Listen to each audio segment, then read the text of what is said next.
What's up, guys and girls? I wanted to show you a product that we just got in. It's a Nitro tire deflator. This is a really practical item that most people can benefit from on and off the road. You can use this thing in a multitude of situations. It's not just for deflating and going off road and crawling around, though you can use it for that. It helps a lot. These things can also get you out of a sticky situation.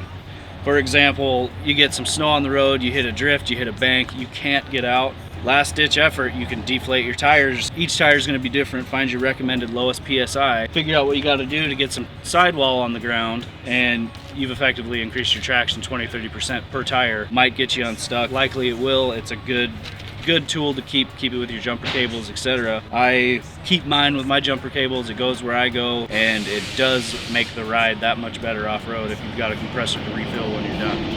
Alright, so since we're here, I'm going to walk you through how to use it. I'll deflate this tire down. I'll probably go to about 10 pounds of pressure. I can go a little bit lower, but for illustration purposes, I will show you. The pouch doubles as a knee pad, which is quite nice on gravel, ice, snow, dirt, whatever. So I'm going to take the cap off. Moving part here again, this is going to screw right onto my stem. You know when it's closed, you can feel it grab. It's about right in there. I'm getting some pressure.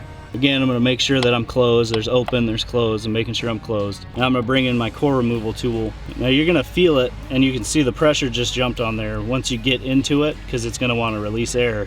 Delicately feel in there because you don't want to damage it. And you can turn it, unscrew your stem out, get your core out, excuse me, just like it would in a bike. Now I'm pressurized, so now the air running out through the line telling me where I'm at. So I'm right at 20, and that's typical because I run low. Slip this down. You'll hear the air running out. Sometimes I still feel it's all so gone. So why don't you take it on? Take it away.